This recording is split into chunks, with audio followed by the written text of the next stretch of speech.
Hello बच्चों, मैं अग्रवाल रुचि राजस्थान सरकार और वेदांता के सीएसआर इनिशिएटिव ई कक्षा में आप सभी का स्वागत करती हूं, जिसके टेक्निकल पार्टनर है मिशन ज्ञान। तो बच्चों, हम हमारा 18 चैप्टर व्यापारिक बैंक का अर्थ और उसके कार्य के बारे में पढ़ रहे थे, जिसके भी हमने लास्ट वीडियो में जाना था कि व्यापारिक बैंक कौन कौन से कार्य संपन्न करती है। तो हमने क्या पढ़ा था? व्यापारिक बैंक अपने ग्राहकों की जमाई स्वीकार करती है, अपने ग्राहकों को ऋण उपलब्ध करवाती है, विभिन्न प्रकार की एजेंसी सेवाएं देती है, अन्य सेवाएं जिसमें internet banking, mobile banking, credit card सुविधा, लॉकर सुविधा, एटीएम सुविधा आदि उपलब्ध करवाई जाती है बैंकों के द्वारा अपने ग्राहकों को। और एक और सुविधा हमने पढ़ी थी, वो थी साख निर्माण, वो भी व्यापारिक बैंकों के द्वारा करवाया जाता है। तो बच्चों, ये साख निर्माण होता क्या है, उसके बारे में हम जानेंगे इस वीडियो में कि व्यापारिक बैंकों द्वारा साख निर्माण किस तरीके से किया जाता है। तो आइए देखते हैं। तो बच्चों, साख है वो व्यापारिक बैंकिंग जो प्रणाली है उसमें एक महत्वपूर्ण तथ्य है। बैंक क्या करती है? ग्राहकों के द्वारा जो भी जमाएं होती हैं उसको स्वीकार करती है, और जिन ग्राहकों को ऋण की आवश्यकता होती है वो भी बैंकों द्वारा अवेलेबल करवाए जाते हैं, जिसके बदले में बैंक क्या करती है? ब्याज दर वसूलती है। तो इस प्रकार बैंक अपनी जमाओं से ऋण उपलब्ध करवाती है, उसे ही हम कहते हैं साख निर्माण। ठीक है बच्चों, तो यहाँ पर यही है कि बैंकिंग प्रणाली में साख का महत्वपूर्ण स्थान है। जहाँ एक और बैंक जनता की बचतें स्वीकार करती हैं, वहीं इन बचतों से तैयार जमाओं से साख निर्माण का कार्य करते हुए उत्पादक कार्यों के लिए ऋण प्रदान करती हैं। मतलब ये जो जमाएं हैं उनको ऋण देना, वो ही क्या हो गया? साख निर्माण हो गया। और ये ऋण भी उत्पादक कार्यों के लिए दिए जाते हैं, कई बार गृह निर्माण के लिए, विवाह हेतु, इसके अलावा व्यक्तिगत कार्य हेतु भी ऋण उपलब्ध करवाए जाते हैं। ठीक है। अभी साख सृजन है वो भी दो विधियों से किया जा सकता है। जो साख सृजन है उसकी दो विधियां हैं। साख का निर्माण अर्थात साख सृजन ये दो विधियों से किया जाता है। एक तो होता है कागजी मुद्रा निर्गमन द्वारा, ये करती है रिजर्व बैंक अर्थात देश का केंद्रीय बैंक, और दूसरी है प्रारंभिक जमाओं और व्युत्पन्न जमाओं द्वारा। दो प्रकार से किया जाता है, कागजी मुद्रा के निर्गमन द्वारा जो कि देश का केंद्रीय बैंक करता है, और प्रारंभिक जमा और व्युत्पन्न जमा द्वारा जो कि व्यापारिक बैंक करते हैं। तो इन्हें हम अच्छे से देख लें। तो पहला है कागजी मुद्रा निर्गमन द्वारा। जो देश का केंद्रीय बैंक अर्थात रिजर्व बैंक ऑफ इंडिया हमारे भारत का है, उसके पास ये अधिकार होता है कि वो कागजी मुद्रा का निर्गमन करता है। जो नोट छापने का अधिकार है, नोट इशू करने का अधिकार है, एकाधिकार बोल सकते हैं इसको, वो किसके पास है? रिजर्व बैंक के पास ही है। तो वर्तमान में देश के केंद्रीय बैंक को मुद्रा जारी करने का एकाधिकार प्राप्त है। अब मुद्रा जारी करने के लिए जो रिजर्व बैंक ऑफ इंडिया है हमारे भारत में, वो न्यूनतम कोष प्रणाली उसको प्रयोग में लेता है। न्यूनतम कोष प्रणाली में क्या होता है बच्चों, इसके बारे में हम डिटेल में जब देश के केंद्रीय बैंक के बारे में पढ़ेंगे तब अच्छे से पढ़ेंगे। 200 करोड़ रुपए सोने या विदेशी प्रतिभूतियों के रूप में रिजर्व बैंक के पास होनी चाहिए, तभी बैंक मुद्रा जारी कर सकता है। अभी तो आप इसे केवल यही जान लीजिए कि भारत में नोट निर्गमन का कार्य रिजर्व बैंक करता है, जिसके लिए वह न्यूनतम कोष प्रणाली का उपयोग करता है। तो कागजी मुद्रा का निर्गमन जो कि देश के केंद्रीय बैंक द्वारा किया जाता है, तो इसे केंद्रीय बैंक के द्वारा साख निर्माण कहा जाता है। साख सृजन विधि में दो हो गई, एक तो जो कागजी मुद्रा है उसके निर्गमन द्वारा जो कि देश के केंद्रीय बैंक के द्वारा ही किया जाता है, क्योंकि देश के पास केंद्रीय बैंक के पास ही नोट निर्गमन का एकाधिकार प्राप्त है। ठीक है। जो अगला है, जो दूसरी विधि है, वो है व्युत्पन्न जमाओं द्वारा साख सृजन। तो व्युत्पन्न जमा क्या होते हैं, हम इसके बारे में भी जानेंगे। तो क्या होता है, बैंक में जो भी जमा होती है जिसे कि बैंक स्वीकार करता है, वो बैंक जब के पास जमा हो जाती है तो बैंक उस जमा को अपने पास न रखकर क्या कर देता है? ऋण बांट देता है। विभिन्न जो लोग भी उसके पास ऋणी आते हैं लेने के लिए ऋण, तो बैंक उनको ऋण दे देता है। और वो ऋण क्या करता है बैंक? ऐसे तो नहीं कैश में पकड़ा देता है, बल्कि उनका अकाउंट खोल देता है। तो वो क्या हो जाती है? प्रारंभिक जमा से ही व्युत्पन्न जमा बन जाती है। तो व्युत्पन्न जमाओं द्वारा जो साख सृजन होता है वो साख सृजन की दूसरी विधि है। ठीक है बच्चों, इसके बारे में भी हम डिटेल में जानेंगे कि किस प्रकार से ये प्रक्रिया चलती है। ठीक है, कि साख मुद्रा का संबंध जमा की गई उन बचतों से है जो कि चेक द्वारा निकलवाई जा सकती है। ये राशि मांग पर देय होती है, अतः इन्हें मांग जमा कहते हैं।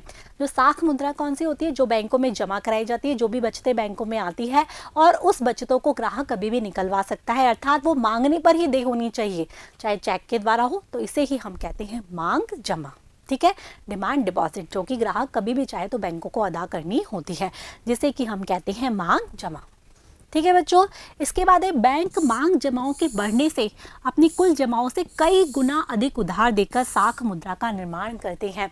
अब बैंकों के पास जो जमाएं आती हैं उस जमाओं से कई गुना वो उधार दे सकता है बैंक। अब ये कैसे दे सकता है वो हमें प्रक्रिया अच्छे से पढ़ लेंगे अभी कि क्या करता है। बैंक के पास जो भी जमा आती है उससे कई गुना राशि वो उधार देता है और उधार देकर वो साख का निर्माण करता है। कौन सा बैंक? व्यापारिक बैंक। मांग जमाओं के बढ़ने से, क्योंकि मांग जमाएं जितनी बैंकों के पास आएगी उतनी उसके पास कुल जमा बढ़ेगी, उससे कई गुना अधिक उधार देकर साख मुद्रा का निर्माण करते हैं। तो बैंक जितना ऋण देते हैं, ठीक है, उतनी ही साख जमाएं उत्पन्न करते हैं। बैंकों द्वारा जितना अधिक ऋण दिया जाएगा, जो जमा आएगी, जमा में से जितना बैंक ऋण बांटेंगी उतनी उनके पास साख जमा बढ़ेगी, क्योंकि ऋण जो है वो जमाओं से उत्पन्न होते हैं और जमाओं से ऋण उत्पन्न होते हैं और ऋण से ही जमा उत्पन्न होती है, ऐसा बोला जाता है। इसीलिए कहा जाता है कि ऋण जमाओं से उत्पन्न करते हैं और जमाएं ऋणों को जन्म देती हैं। मैंने आपको बताया था ना कि पहले जमा आई बैंक के पास, फिर बैंक ने क्या किया, उस जमा में से ऋण दे दिया। अब वो ऋण बैंक कैश में ना देकर बैंक जो ऋणी है उसके अकाउंट में जमा कर देता है, तो वो भी क्या हो गई, जमा ही तो हो गई ना, अकाउंट में जमा हो गई। फिर उससे क्या होगा, फिर दूसरा ऋण दे देगा। तो इस प्रकार से बैंक को क्या होता है, जमाओं से तो ऋण होते हैं और ऋणों से ही जमाएं होती हैं।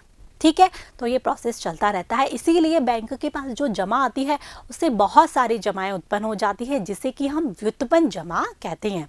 तो ये भी जान लेते हैं हम कि जमाएं दो प्रकार की हो गई बैंक में, एक तो हो गई प्रारंभिक जमाएं और एक हो गई व्युत्पन्न जमाएं। तो प्रारंभिक जमाएं बच्चों क्या होती है, जो कि कैश रूप में बैंक के पास जमा करवाई जाती है। कोई ग्राहक जाता है, वो कैश रूप में लेके जाता है पैसा और बैंकों में जमा कराता है, उसे हम बोलते हैं प्रारंभिक जमा। क्या कहते हैं, प्रारंभिक जमाएं क्या होती हैं, वे जमाएं जो कि जमाकर्ता द्वारा वास्तविक मुद्रा के रूप में बैंक में जमा की जाती है।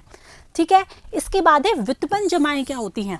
तो मैंने अभी आपको बताया ना कि बैंकों में जो जमाएं आ गई, जो प्रारंभिक जमा बैंक ने जमा करी, उस जमाओं से जो ऋणी जो आता है बैंक के पास ऋण लेने के लिए, तो बैंक क्या करता है, उसको डायरेक्ट नकद रूप में पैसा ना देकर उसका एक अकाउंट खोलता है और उसमें पैसे जमा कर देता है। तो वो जमा कैसी हो गई, व्युत्पन्न जमा। उसमें कोई कैश रूप में पैसे जमा नहीं हुए, बल्कि बैंक से दूसरे अकाउंट, एक अकाउंट से दूसरे अकाउंट में क्या हो गए, ट्रांसफर ही तो हुए ना बैंक में।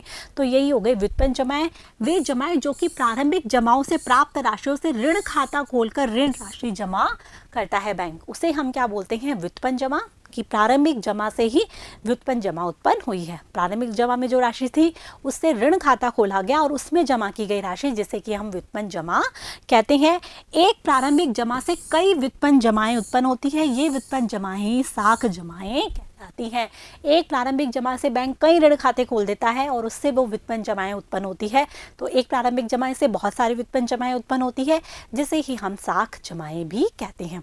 तो बच्चों आपको अच्छे से समझ में आ गया कि जो साख सृजन है वो दो प्रकार से किया जा सकता है, एक तो कागजी मुद्रा के निर्गमन द्वारा, एक व्युत्पन्न जमाओं और प्रारंभिक जमाओं के द्वारा। तो कागजी मुद्रा के निर्गमन द्वारा कौन कर सकता है, केंद्रीय बैंक, क्योंकि केंद्रीय बैंक को ही नोट को क्या करने का, जारी करने का एकाधिकार प्राप्त है। उसके बाद हमने पढ़ा व्युत्पन्न जमा और प्रारंभिक जमाओं के द्वारा बैंक क्या करता है, जो प्रारंभिक जमा आती है उससे कई खाते खोलकर, कौन से खाते, ऋण खाते खोलकर व्युत्पन्न जमा उत्पन्न करता है, जिससे बहुत सारी साख मुद्रा क्या होती है, निर्माण होती है। ठीक है, फिर हमने प्रारंभिक जमा के बारे में जाना कि प्रारंभिक जमा जो कि नकद रूप में बैंक में जमा होती है। व्युत्पन्न जमा एक प्रारंभिक जमा से कई ऋण खाते खोलकर व्युत्पन्न जमाएं उत्पन्न की जाती है और यही व्युत्पन्न जमाएं साख जमाएं भी कहलाती हैं। तो आपको समझ में आ गया कि किस प्रकार से व्यापारिक बैंक द्वारा साख सृजन होता है। ठीक है, अब ये साख सृजन की प्रक्रिया क्या है, कि जो साख सृजन हमने देखा केंद्रीय बैंक द्वारा, व्यापारिक बैंक द्वारा। अब ये व्यापारिक बैंकों द्वारा कौन सी प्रक्रिया इसमें फॉलो की जाती है, जैसे मैंने आपको बताया ना कि एक बार जमा हो गया प्रारंभिक और उससे किस प्रकार से व्युत्पन्न जमा बनी, तो ये सभी जानना आपके लिए बहुत ज़रूरी है, क्योंकि ये लेसन का बहुत इंपॉर्टेंट पार्ट है। अभी के लिए आपको क्या ध्यान रखना है कि किस प्रकार से दो विधियों के द्वारा साख सृजन किया जाता है और प्रारंभिक जमा किसे कहते हैं और व्युत्पन्न जमा किसे कहते हैं। अब अगले पार्ट में हम जानेंगे कि साख सृजन किस प्रकार से किया जाता है। तब तक के लिए सारी चीज़ें अपनी कॉपी में नोट कर लीजिएगा, अच्छे से लर्न कर लेना, जो क्वेश्चंस बनते हैं उनको अच्छे से रिवाइज कर लेना। और तब तक के लिए मेरे साथ बने रहिए, पढ़ते रहिए, बढ़ते रहिए। Thank you.